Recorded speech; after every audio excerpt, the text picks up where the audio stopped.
ICT-REV is an in-country capacity building activity, or in ECML terminology, a training and consultancy offer, open to all ECML and EU member states. Countries looking for support in this area invite the ICT-REV expert team to deliver tailor-made workshops to language teachers and teacher educators. Like all ECML training and consultancy activities, it began as a research-informed development project, with one of the key outputs being the inventory of ICT tools and open educational resources, which you'll hear more about later. ICT-REV has been running as a training and consultancy activity now for 10 years and has delivered over 50 workshops all across Europe. And as we all know, a digital revolution has taken place in those 10 years, with two key turning points. Firstly, the arrival of COVID, and more recently, artificial intelligence, bringing enormous challenges for language teachers. I would like to congratulate the ICT-REV experts for the ways in which they have regarded these challenges also as opportunities, adapting the content and format of their workshops over time, constantly updating the inventory, which now has learning activities in addition to tools, always ensuring that their work is informed by the latest research, and more drawing on their full linguistic repertoires and those of the teachers they are working with. Today's trilingual webinar is yet another example of their commitment to plurilingual practices. I'm delighted to say that all 7 members of the team are here in Graz today, and they will all be involved in the webinar, some presenting, others monitoring and responding to the chat. So now it's time for me to hand over to one of the team, Aline Germain Rutherford, who will get this show on the road. But before I do, I would like to take this opportunity to thank the European Commission for its unwavering support for this initiative. Merci beaucoup, Sarah. Et bonjour et bienvenue à tous dans ce webinaire. Et pour commencer dans... So let's get started and let's get to know each other. Here we have a little activity that we can do together. On the screen very soon, you will see a QR code appearing. There it is. And if you take your tablet or your phone, you can capture the code and you should see a link in the chat if you can't do that. But by clicking on it or capturing it, you should get through to the question, what do you need to integrate ICT more efficiently into your teaching? That's what you should get when you capture the screen or click on the link in the chat. So just take a minute to answer that question. And as you do that, I shall talk about the format of the webinar. But as you listen, you can answer the question and then we'll see the results later. So there we are. We want this webinar to be very rich in information. We hope it'll be very useful for you. We want it to be interactive as well. You'll have an opportunity during the webinar to ask any questions you have. You can ask them in the chat. We have members of our team who will be answering your questions in the chat during the webinar. There are going to be some little interactive activities during the webinar, and you can use the buttons that you have to react to what we're showing you and what we're presenting. So it's a multilingual webinar in English, French, and German. You'll be able to ask your questions, therefore, in the language that is most familiar to you, English, French, or German. And actually, you can use another language too. If you do, we will translate your questions and comments using AI. So there we are. I'm going to hand over to Ushi now, who's going to say more about the pedagogical approach.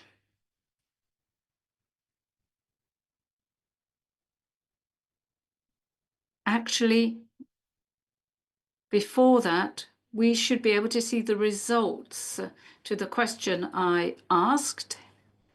Here we are. You can see them on the screen. How interesting is that?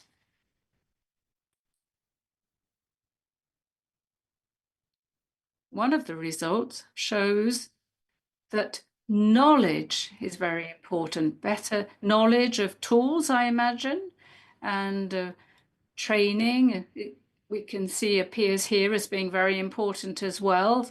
So these are the key words that are very important for you to integrate ICT more efficiently into your teaching. So training, knowledge, and tools seem to be very important to you. So I am now handing over to Ushi.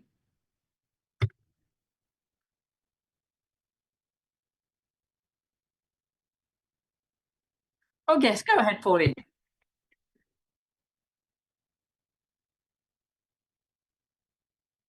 One of the co-coordinators, and I just want to introduce you to the team. Next slide, go please. Here we are, the team. 7 people from 6 different countries. There's me on the left in the middle. In front of me is Jackie Robbins. Behind me is Joe Hopkins. Then there's Aline Germaine Rutherford, who you've met. Sarah Heiser from the Open University. Well, we'll tell you about more detail about us later. Sarah Heiser, Ushi Stickler, and Martina Emka. We have been involved in this project since 2015, as Sarah mentioned, but before the ICT-REV project began, we were involved in 2 previous projects, one called DOTS, developing online training skills, and then more DOTS. The project that we're involved in has basically 2 or 3 major strands. The first one are our workshops, our teacher training workshops, where we go to different countries throughout Europe and we help the teachers, as the title of the workshops says very clearly, in using ICT in support of language teaching and learning. And these workshops are 2-day workshops, usually for 25 to 30 teachers, sometimes teacher trainers, sometimes people working in ministries, etc., all related to language teaching, not just teaching of English, obviously because it's multilingual today, but we encourage teachers of all languages, including the local languages, to come to our workshops, and they work together. We'll give you more information about that later. And then the second strand of our project is the inventory that Sarah has already mentioned, the ICT inventory of ICT tools and open educational resources, which currently has over 200 items and is open to the public and to many, many professionals. So far, we've had about 350,000 accesses to the inventory. Back to the workshops, as Sarah said again, we've given around 60 workshops in around 33 EU countries, and it's calculated that we've reached about 1,500 language educators in some form or another, either face-to-face or online, and also via our webinars. If we go to the next slide, Joe, thank you. Here you see a little bit more information about the 7 of us. As we said, 7 people, 6 countries, and that is who we are. And I now pass you on now to Ushi, who is going to continue in German. Okay, vielen Dank, Pauline. Thank you very much, Pauline. So I shall talk a bit more about our pedagogical approach, how we've developed the workshops, and how our team works together. Next slide, please. Thank you. So this is the first question we asked, really. How do we learn from each other? We learn from each other, you see. So we can ask this question of our participants, and we do, in fact, do that, and we can see in the photos how we can learn from each other by observing closely and experiencing something through that, by copying as well, by copying what someone else is doing. And also mutual support, we can learn that way. And we can have trust in others. And by having trust in others, we can learn, they can contribute something to us. And you can hear the symbol for a feedback loop. That's the fourth photo, so reflection, what we need in order to develop our own self-thinking. Next slide, please. Here you can see the theoretical basis on the left, and on the right you can see how we have tried to integrate this in our working groups. So holistic and humanistic, that's our approach. So we don't learn just with our heads, we learn holistically with our emotions, with our feelings, with our empathy, with our values as well, and with our whole identity. All these factors come into play. We learn actively as well, learning by doing.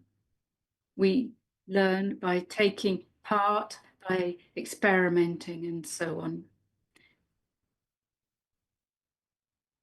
Also, in our workshops, in particular, we learn collaboratively with each other, from each other. So interaction is very important. That helps us to learn. Reflection also plays an important role. We need to try things, we need to experiment, but that's not enough. We have to see what has worked well, what hasn't worked very well, and we have to learn to evaluate ourselves so that we actually learn more. Then on the right-hand side, on the same slide, we can see what we do in the workshops in order to actually ensure that what's on the left can be materialized. So participants are engaged in activities right from the start of the workshop. We make sure that they do take part, that they tell us what their needs are. We can then adapt the workshops, not just geographically, according to the different countries and the internet connections and so on. No, we adapt the workshops also to the needs of individual participants and also to the legal context, what can and cannot be done. We want to ensure that there can be sustainable change. That's what we want to bring about. We want there to be a change in behavior,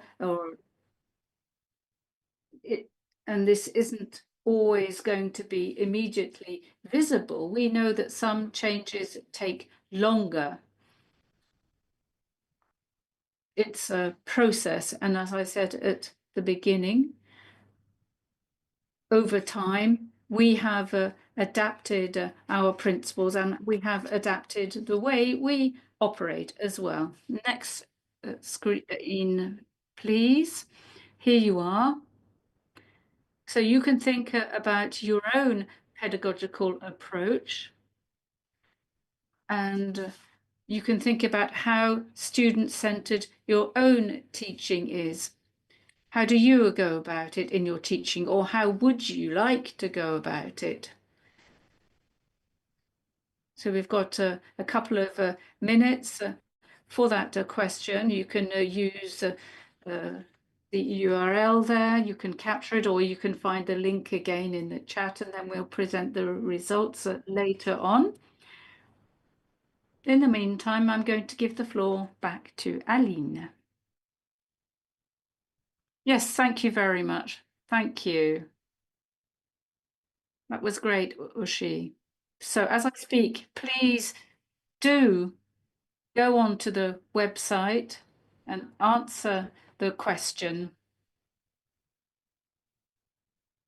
I have spoken to you about the format already, but now I'm going to talk about the workshops that we organize. That's what I wanted to see. Thank you very much, Joe. Indeed, that's perfect. So we organize these workshops in response to the needs that perhaps you have just identified. We spoke about training, and we saw that training was one of the key words on the screen earlier, wasn't it? So what are the main objectives of our workshops? What do we want to achieve? We want to create a space for reflection about your practices so that we get a better understanding of the practices and of how technologies are used. With our workshops, it's also a way of gaining much better knowledge of the technologies, of what exists already. This brings us back to knowledge, as we saw before, the need for knowledge and information about tools. And then a third aim of our workshops is to be able to think about the best practices that you have as participants, that other participants have as well, participants who've taken part in past workshops. We want to strengthen synergies. We want to develop communities of knowledge through collaborative creation of learning as well. This is all very important for us. And the next slide, please, Joe. So we do require a lot of participation. It's a participative approach that starts even before the beginning of the workshops that last 2 days.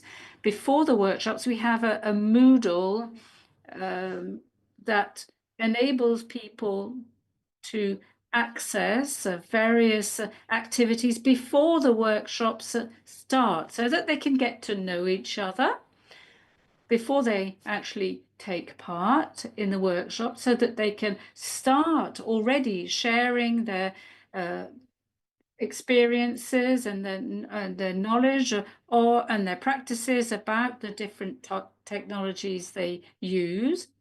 And there is also a survey that's sent out before the workshop, and the answers enable us to get a better idea of your needs so that the workshops can be adapted to your needs. So very participative workshops, a lot of reflection required, and they are also centered on pedagogical principles aimed at making learning easier, learning with the help of the technologies, all with a view to making learning easier. So it's a pedagogical approach. Sharing of experience continues then after the workshops, because the community that's been created during the workshop can still be accessed afterwards by the participants, and all the material that's been developed can be used by participants afterwards. They might want to share it all with other colleagues, or they may want to organize their own training and information workshops in their own institution. Next slide, please, Joe. So this slide sums up our approach and the important points, the highlights of the workshops. So we want to have critical reflection about the tools, how the tools can contribute to language teaching. It's all about the sharing of best practice, sharing of good experiences, sharing of activities that have already been developed, but where we require feedback from participants. The workshops are about the creation of activities as well, and you can see examples in the inventory. And again, it's all about reflecting on synergies so that it's possible to have better professional development and better learning. So I'm going to hand back to Ushi now, and perhaps we can see your answers to the second question that was asked of you. Thank you very much. So here we are. Let me present the answers here. How student-centered is your teaching was the question. We haven't got any zero answers. So nobody thinks now in 2024 that your teaching doesn't need to be student-centered. So you can see 50-50 and mostly. You can see those answers where teaching is adapted to students. So 15 answers here for D, 75% mostly. I guess that means as much as possible. We try to make it as student-centered as possible. It's an exception for it to be, I suppose, 100% student-centered because there are other circumstances and factors relating to the student and relating to the university, say. There we are. Switching between the slides. This one, yes. So how student-centered is your teaching? We've seen that the results were quite in summary form, but you can carry on posting your questions in the chat in English, French, and German.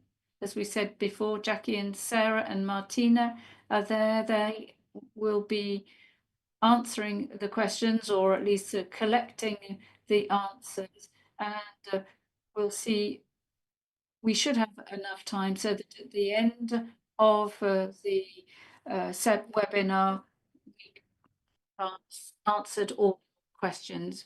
Now I'm going to hand over to Joe for the next part. Hello, everyone. Good to be here with you today. I'm going to talk to you about another aspect of our project. We've talked about the workshops and what we do in our pedagogical approach when doing the workshops, but I'd like to tell you about the ICT-REV inventory, which is a website that we've developed as a part of our project. And a little bit of background, our rationale for developing this inventory is that there is quite an awareness that there are a huge variety of tools, applications that can be used by language teachers and their learners to enhance learners' learning. A bit of a problem, though, is that there are new tools appearing every day. There are tools also that are disappearing every day, or tools that used to be free and are no longer free. So that's why, and also, we took into consideration that for teachers, it's a quite difficult task to keep up to date with all of this. And it is something that is extremely time consuming to keep, abreast of all of the developments and applications and online tools and things like that. And the problem that most teachers have is that they don't have time to do this. This all takes time. So our idea behind the inventory is to provide teachers with a space where they could find freely available applications, online tools that could be useful for their teaching or their students' learning. Okay. Just a little bit of a background about what the inventory is like. They're all free resources. This is an inventory that is teacher fed. In other words, all of the resources have been proposed by either participants at our workshops or other people that have gone to our website, right? It's all things that have been suggested by teachers. On the website, and we'll see an example of this, we'll see this website in a minute, the content is searchable via filters or keywords.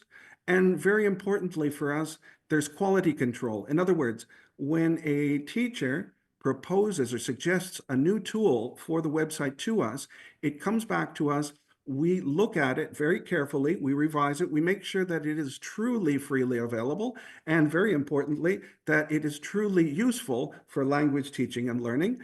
And if it meets our criteria, then we write up a description and we put it on the website. We'll see that in a minute.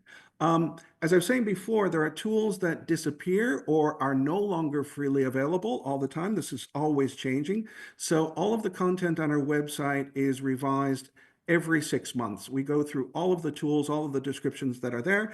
If a tool no longer exists, we remove it from the website. If it is no longer freely available, we also remove it. Right? And another aspect that we're working on that we'll talk about in a little while is that we have users who are sharing learning activities that are using tools. So it's not just about the tools, it's also about the activities that are designed using these tools and activities that have been designed first and foremost with pedagogy at the forefront rather than technology for technology's sake. All right. We are firm believers in that technology should be used when it adds value to your teaching, not simply because of the technology. Anyway, let me give you a practical example, and this is a type of an activity that we use in our workshops. We have our participants engage in a treasure hunt where they're invited to look on the inventory to find a tool that would meet a certain teacher's need, right? For example, the scenario might be you found a YouTube video that you want your students to watch. To test their understanding, you'd like to create a quiz. And you think that there's a tool out there that will help you develop this quiz, right? So we ask our participants to find a tool on the inventory to help them create such a quiz. So let's go to the inventory and see if we can find something. Here's what our inventory looks like. It's at www.ecml.at/ICT. And you'll see it looks like this, the home page. At the top, we've got some tools that we've selected that appear in a carousel. These are tools that we particularly liked as the team members. And if you scroll down, you can browse the inventory and look, these tools are divided up into different categories. Get learners to communicate, explore AI tools. AI is what everybody is interested in right now. What AI tools are there available for me to use in my teaching? Probably most of you know ChatGPT, but there's others here as well that could be interesting. Suno is one that can write songs for you or write songs for your students. Get creative, et cetera, right? Now, back to what we were looking for. We were looking for something that will help us create a quiz for the YouTube video that we would like our students to watch. All right. So first of all, there are these different categories here: manage my classroom, get learners to communicate, etc. But here I want to get creative. This is one way of finding the tool. And if I go to get creative, I'll get all of the tools that we have categorized under Get Creative. But there are many of them here, so I want to refine this even more. I'm looking specifically for a quiz creator. So I can go to this filter, the principal functions filter, and in the pull down menu, there is actually a category that is called Quiz Creator. Let me see if I can find it now. There we go. Quiz Exercise Makers. I select that, click on search, and then I will get quiz makers, quiz creators, etc. And one that we as a team particularly like is this one called ESL Video. And if you look at the short description here, it says it's a creator of listening comprehension quizzes out of videos. This is exactly what I want. So I click here and I'll get a description, right, first of all, of the tool itself, an evaluation, and we talk about how user-friendly the tool is, the pros and the cons, et cetera, and then after that, we always have a tutorial video that we've put in the descriptions of each of the individual tools, right? Then after that, we have usability and tech notes.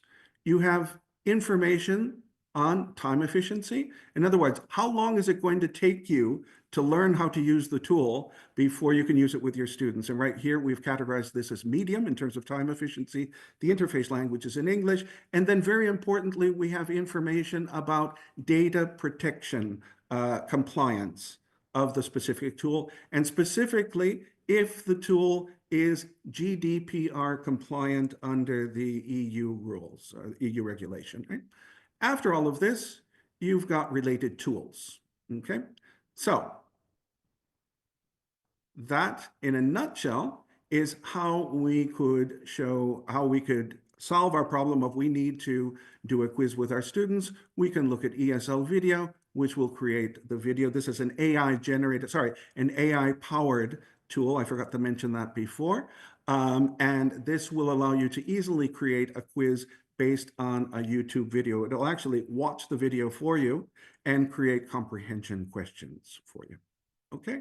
Now, a second part of the inventory is what we are currently working on, which is excuse me, just a second. Let me just clear this. Now, we're not just about tools. We're also about learning activities. So I'm going to hand the floor over to my colleague, Martina Emke, who's going to talk a little bit about the learning activities database that we have started to develop. Vielen Dank, Joe. Bitte. Was ich Ihnen gerne zeigen möchte, ist tatsächlich eine ganz is a brand new addition to our inventory. Joe was saying earlier that it's not just about the tool itself, it's what you can do with a tool. So how can these tools actually be used in a meaningful way in language teaching? That's the question we asked, and that's what it's about in the workshops as well. You've heard about this already, so it's a new addition. We've got these learning activities that are central to our workshops. We've got examples that we are collecting. We've got 10 at the moment, but it'll be far more in future. And they are the result of the workshops. It is learners in workshops who have put them together for learning purposes. On the left, you can see there are 10 learning activities for the moment in the repertory or in the inventory. But if we look at German, we can see that there's a filter. You can have a language filter, or you can filter by the duration, about the level of learners as well. Or you can filter by capacity, capabilities, skills, duration, as I said. So we've got the German language filter for the moment, and you can see that there are 3 activities that come up on the left. They are in Germany, in German, sorry, and they are more suited for those learning German, but some can mix the two, German and English. So here we have a fairy tale activity. This was a workshop that took place in St. Gallen in Switzerland. And what it was all about with this activity was how you could actually develop the capabilities and improve the capabilities of learners in this way in relation to fairy tales. And if you're interested, you can have a look here. You can. So this is for German as a foreign language. You can see it was small, but now it's much bigger. So you can find out a lot for yourself. You can see whether it's appropriate for what you want to do with it. You've got the title, the author, who the activity is intended for. That's important, of course, you know, who is it actually for? Then there's a description. If you scroll down, it's becoming more detailed. You can see the tools that are used, the ICT tools that are used, and ChatGPT, AI. You can see the AI tools, but there are others as well. Rival Spike, for example. Nahakit. And seeing this, just seeing this, maybe makes you want to try it out for yourselves. Let's scroll down to the bottom, and you can see why it's very useful. They are all CC activities, so as learners or teachers, you can use them as they are, but you can also change them, you can modify them, and you can pass them on as well. Of course, data protection and data privacy is very important at the moment, but it's very good to know that certain activities that can be shared and can be modified. So let's go back to where the learning activities are collected in examples. Let's scroll right down again, please.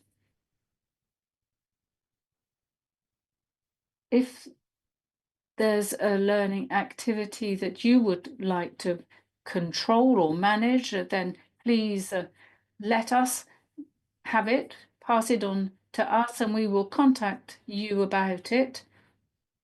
And it could be a way of putting up more examples and getting more activities. And same again, if you think that there's a tool that's missing, you can scroll down again and you can suggest a tool to us. So that really sums up what we wanted to show you today. We are developing our workshops more, and now we would like to know from you what your questions are, and that's why we're going over to the Q&A session now. Now we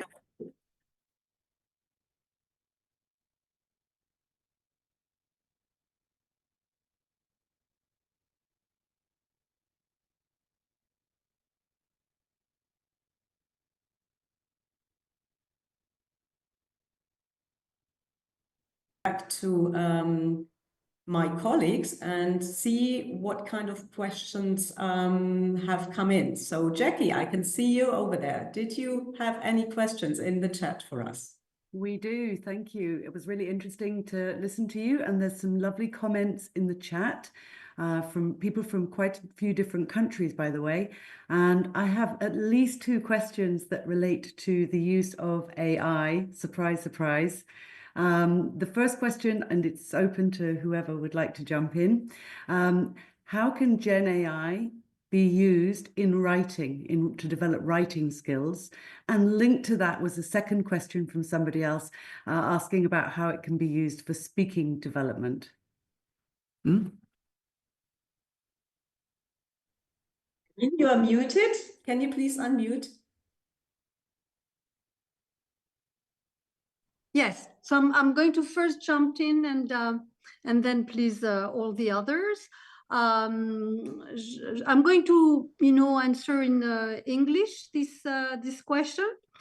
So in terms of writing enhancement, actually the usage that we've seen already developed by language teachers is working with the students so that through the use of prompt and the use also of text analysis that tools like ChatGPT or other generative AI tools can do. The tool can help identify and detect grammar and spelling errors, with different types of explanation. Can also ask, to produce, the teacher can ask to produce a text to the students, and then through the use of a generative AI tool, suggest, different stylistic improvements and look at those different, type of production with different styles.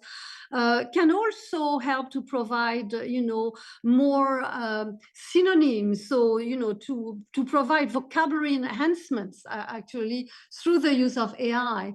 So it's not anymore the questions of, students using AI and going towards plagiarism. No, but with a usage of AI in the classroom, accompanied by the teacher, working on the type of prompts, working on, the type of production that we can do using AI.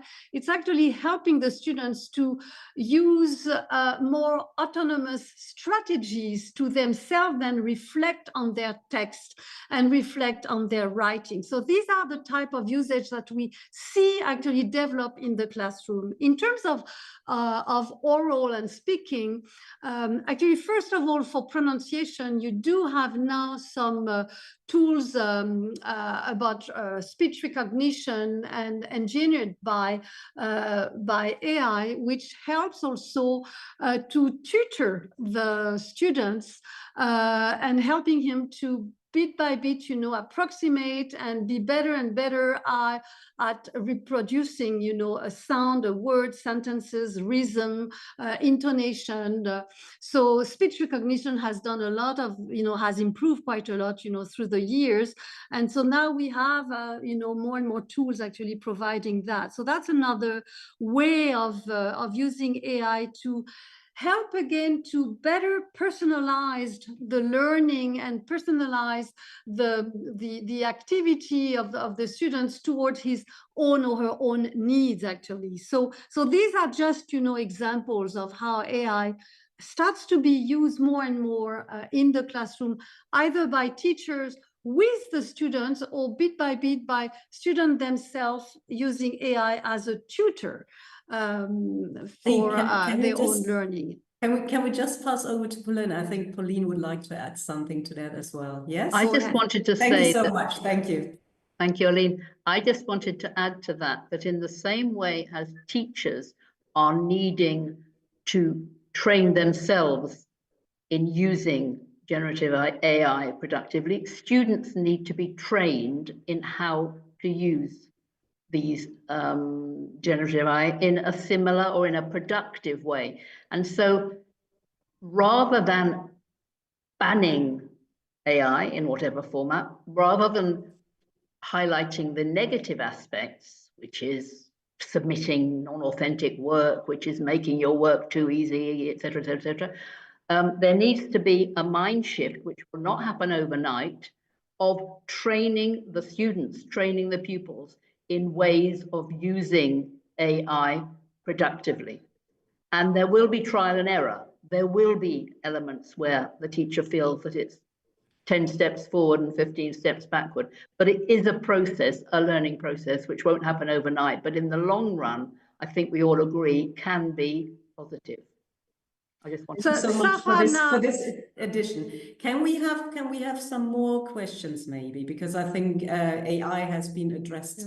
Well, very Sarah has extensively. some question which, you know, Yeah, were wonderful. brought by So, participants. Sarah, Go ahead, Sarah. Would you fire away alors- now, please? Oui, nous avons une question ici à demander s'il y a un risque que les A risk that students cheat using new ICTs. Well, this question was asked in French, so I'll answer in French. Well, of course. But students have always sometimes cheated. There's always been a risk of cheating and a risk of plagiar before artificial intelligence. There is this need for a mini mind shift, as you've just heard. But teachers also need to accompany students as they use AI tools to show them that AI is a tool intended to help them improve their written and spoken performance.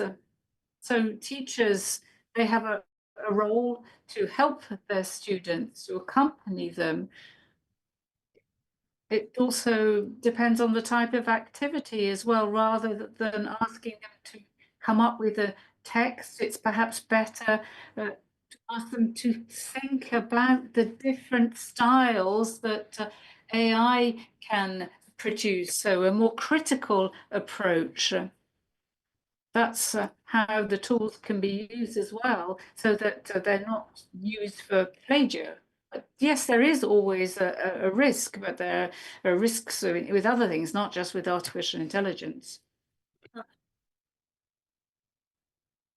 Understood correctly what you said, and Aline, your French is much too quick for me. But anyway, I thought, well, what we are asking our students to do is changing slightly, but also the intention of students in learning a language has changed. It's changed away from the instrumental, I need this for work, or I need to write a letter in French or in Spanish as part of my work, to much more, I want to see the world with different eyes. I want to understand, I want to communicate with people in their own language, understanding their culture and thinking along the lines that they are thinking, shaped by their language, shaped by their culture, and shaped by their physical environment. And I think we need to develop a pedagogy that is much more trusting these changes in student needs as well. And that's where we are working. So we're hopeful for the future. We're not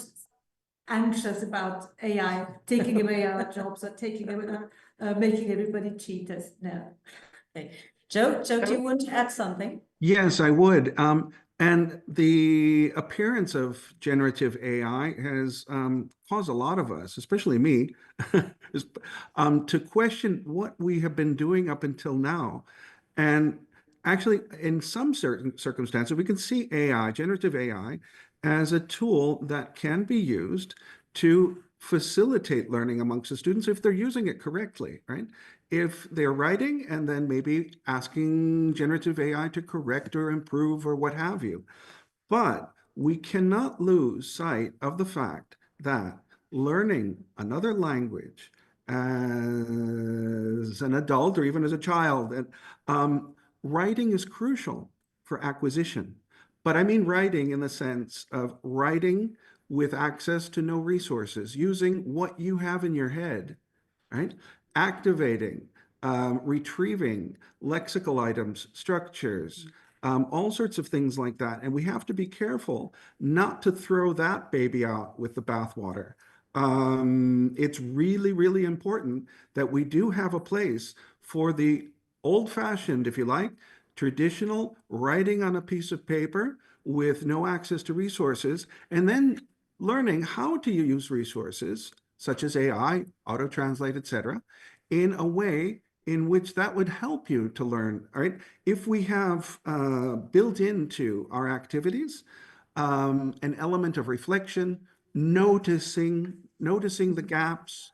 What did AI teach me, et cetera, then that's great. But still, let's not forget that first step of, putting your thoughts down on paper and activating your knowledge in another language.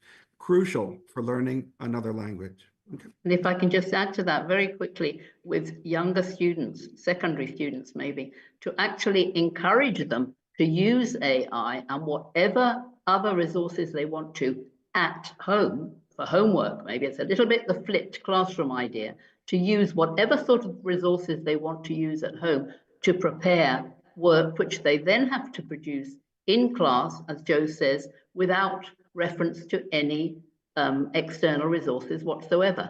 And in that way, it's what we said at the beginning, we're not demonizing AI. Oh, it's only for cheating. Oh, it's negative. We are encouraging them to use it, but in a particular way. Yeah. And if they then memorize text or memorize it, well, that's the skill like any other, which they then produce in the classroom. And that work in the classroom might be the one that's evaluated. Okay. I would like to encourage you to go and look at the activities that are on WebCity, the ICT-REV inventory, because several of these activities, which have been created by the teachers, have been using AI, and it is interesting to see how they are using it. Can we just go back and see whether there is maybe two more questions, if we have more questions that we can address here. Jackie, this is going to you. Do we have any other question? Thank you very much, Martina. There is one more question I'd like to ask all of you. I think you're all going to say the same thing, I suspect. Inga asks or for advice on how to stay up to date in the field of AI with everything changing so quickly. How can they stay up to date with different tools coming out? I do think that that's why critical reflection on tools that we use is very important, because if you do build that critical reflection, if you do build, that meta language to, to understand, what you need and the tool and what it can offer and the functionalities and so on, I do think that you are not too dependent about one tool, and you have developed the skills to find, the appropriate tool or the next generation of tool. And by that, I would like to say that this is also something that we do a lot in the workshop, is working on identifying criteria to select actually the appropriate tool for the pedagogical objective that you might have for one or another type of activity. So again, it's not the tool maybe itself. Ushi can add to that as well, Ali. Okay. I've got a maybe slightly different approach, and I'm going to tell you how I'm cheating with that, because I work with adult learners. I just ask them. They bring so much information. They are so up to date. So if I ask learners, what do you use currently? How do you use it? And what do I need to know about that? It's such an enriching experience just to work with them about that. And the other way, of course, you need to look at the principles, as we've done in answering the previous question. Why do students still learn languages? Why are they still in our classes? And why do they engage with this complex and complicated task of learning language? Joe? Yeah, and if I could add to that, Ushi is talking about asking your learners about what they're using. Also, in our experience working with teachers, we find that teachers are very appreciative of our workshops because it gives them the opportunity to share with others. That is key. I really think that, asking your colleagues, what are you using? How are you? Wow, that's great. There are so many good ideas out there with the colleagues. And a lot of these ideas have been reflected on our website on the ICT-REV inventory. These are the suggestions that they've given us. So, talk to your students, talk to your teacher, talk to your colleagues, and visit our website to see if there's anything new. Can I And just this is a wonderful way. I can see people are helping each other in the live chat. So there was a question, some other people are suggesting solutions. So, you know, people are doing that. Teachers are just the best. Oh, wonderful. Absolutely. Wonderful. It's good to hear that. And that Wonderful. actually is a wonderful way to finish this webinar, because it's now, according to my clock here, we still have 4 minutes, but I think we would like to give the floor back to Sarah Braslett now. And we also want to say thank you to all participants. And A huge thank you. Yes. Thank you very much, everyone. I have been absolutely inspired by this webinar, and I hope that everyone following it has too. The recording will be available immediately when the webinar finishes, so you can watch it all over again, and you can send it to all your colleagues and friends, because I'm sure there's a lot in here and not everyone will have been able to join us live this evening. Thank you very much to the ICT-REV team. Wow, you're just fabulous. And we're delighted that you're working with the European Centre for Modern Languages and with the European Commission to spread and share your knowledge. Thank you too to all of those following, for all the active people in the chat. That's really great to see. Thank you to our technicians, and a big thank you to our interpreters. And on that note, goodbye.